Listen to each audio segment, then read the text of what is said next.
Sa ibang balita pa rin, ugaliin pong suriin ng mga bibilhing karne lalo ngayong maraming okasyon. Dapat dumaan ito sa mga meat inspection officer. Sa Vigan City, Ilocos Sur, nasa batang daan-daang supot ng frozen meat dahil sa samot-saring paglabag sa patakaran.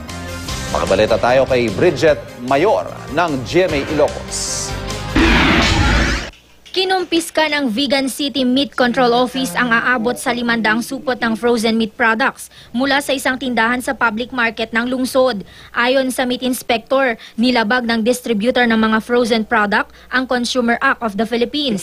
Wala kasing tamang labeling, nutrition facts information, expiration date at impormasyon kung saan nanggaling ang mga produkto. Awan ti may pakita da sir nga may isa nga nang trigger kanyami nga mangkumpiskar DJ nga food product nga frozen food products. Kabilang sa mga kinumpiska ang kilo-kilong tosino, embutido at longganisa.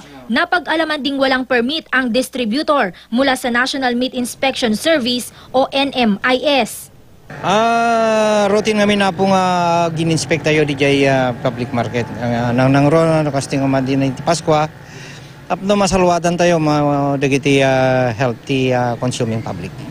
Tumangging magbigay ng pahayag ang may-ari ng tindahan kung saan nakumpiska ang mga naturang meat product. Hindi rin nahuli ang distributor na tumakas ng gawin ang inspeksyon. Pinag-aaralan ngayon kung sasampahan ng kaso ang mga sangkot dito.